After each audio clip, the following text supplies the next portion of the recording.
नमस्कार आदरणीय पालक आणि विद्यार्थी मित्रांनो, परत एकदा स्वागत आहे तुमचं मेडिकल सिम्प्लिफाईड या चॅनलवरती।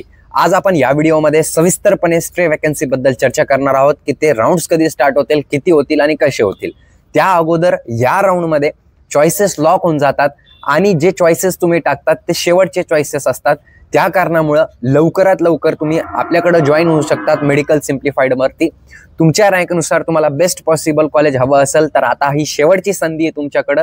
तुम्ही मला 7887559633 या व्हॉट्सअप नंबरवरती कॉन्टॅक्ट करू शकता। ठीक आहे। अजून यामध्ये कसं असतं ना की एकदा तुम्ही चॉईसेस टाकल्या स्टे राउंडच्या, तर स्टे राउंड किती होणार, कसे होणार कोणाला माहीतच नसतं की किती होणार आणि कसे होणार।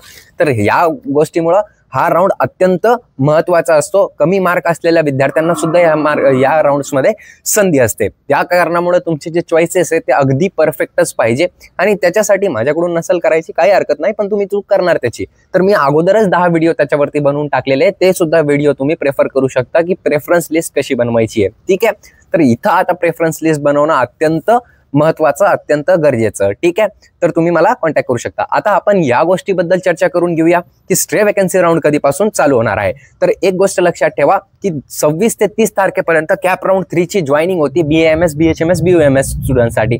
आता ती प्रोसेस झाल्यानंतर सगळा डाटा कोणाकडे जाणार, तर सगळा डाटा हा CET सेलकडे जाणार आणि आता जसंच हा डाटा CET सेलकडे गेला तर तो डाटा प्रोसेस होणार आणि तो डाटा प्रोसेस झाल्यानंतर काय होणार की आपल्याला नोटीस पडणार कशावरती, तर CET सेलच्या ऑनलाईन वेबसाईटवरती, नीट UGच्या ऑनलाईन वेबसाईटवरती। आता ती नोटीस काय पडणार, कशाबद्दल पडणार की तुमचे राउंड कधी स्टार्ट होतील, स्टे वॅकन्सी राउंड 1, 2, 3।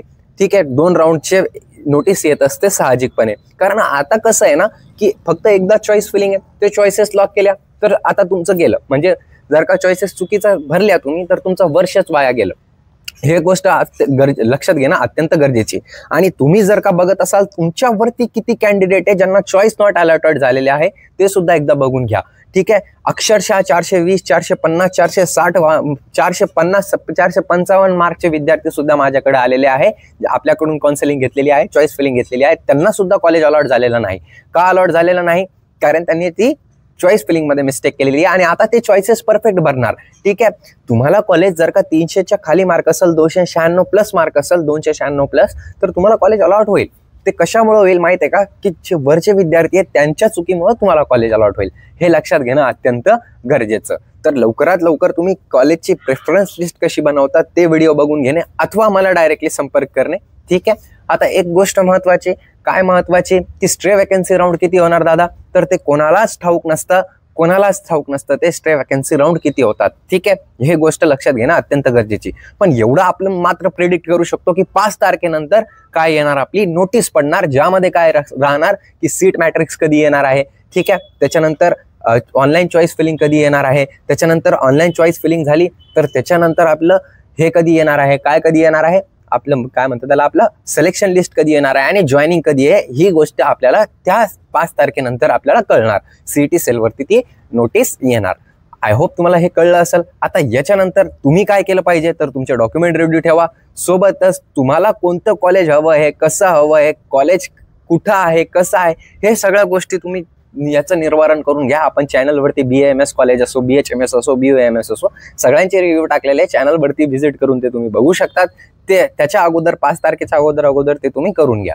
ठीक आहे। आणि लिस्ट कधी भेटणार जर का आम्ही तुमच्याकडून बनवली तर अगदी कमी 2 ते 1 दिवसाच्या आतात तुम्हाला लिस्ट भेटून जात असते जर का माझ्याकडून तुम्ही चॉईस फिलिंग केली तर ही गोष्ट लक्षात घेणं अत्यंत गरजेची। दादा कट ऑफ नुसार बनवायचं का आता, तर कट ऑफ नुसार अगदी नका बनवू, कारण आता तुम्हाला माहित नाही कोणत्या कॉलेजमध्ये किती सीट रिक्त आहे। ठीक आहे। आणि ते आले पण तर कसं काय होतं ना, कोणते कॉलेजचं कट ऑफ खूप जास्त हाय होऊन जातं। आता तुम्हाला खरं सांगू इच्छितो मी की माझ्या कॉलेजचं कट ऑफ होतं 2,35,000, ऑल इंडिया रँकवरती क्लोज झालं होतं राऊंड 2 मध्ये। आता माझ्याकडे एक कॅन्डिडेट आला, दादा आम्हाला तुमच्या कॉलेजमध्ये ऍडमिशन हवंय, तर त्या कॅन्डिडेटची ऑल इंडिया रँक होती 2,15,000। ठीक आहे। आता मला काय वाटलं, साहजिक आहे यार 2,25,000 माझ्या कॉलेजची रँक गेलेली आहे, तर 2,15,000 2,14,355 वरती तर लागणारच। तर मी ते चॉईस फिलिंग मध्ये टाकलं आणि मला हे सुद्धा माहित होतं की कधी कधी कॉलेजचे कट ऑफ काय होऊन जातात, वाढून जातात। ठीक आहे। स्पेसिफिक कॉलेजचे किंवा सगळ्या कॉलेजेसचे, कारण जागाच राहत नाही ना त्याच्यामध्ये रिक्त। तर मी काय केलं, तर धनेश्वरी तर वरती टाकलंच, त्याच्यासोबतच 2-3 कॉलेजेस टाकले।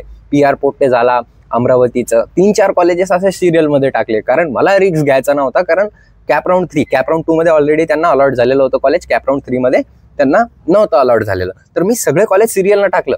मी एकदम प्रिडिक्शन चुकीचं जरी ठरलं तरी कॉलेज सिरियलना लावणं अगदी गरजेचं असतं. आणि हे तर आता स्ट्रे वॅकन्सी आहे. खूप सारे कॉलेजेस असे असतील ज्याच्यामध्ये 1-1, 2-2, 0-0 पण सीट अवेलेबल असतील, डायरेक्ट 0-0. तर याच कारणामुळं आता जी लिस्ट असणार ना ती अगदी महत्वाची असणार. तर तुम्ही मला कॉन्टॅक्ट करू शकता 7887559633 या नंबरवरती. आणि ही शेवटची संधी आहे आता. याच्यानंतर कोणतीही संधी उपलब्ध करून देणार नाही सीईटी सेल. डायरेक्टली रूल्स मध्ये लिहिलेलं आहे की चॉईसेस जे आहे ते लॉक होऊन जातील पुढच्या राऊंडसाठी.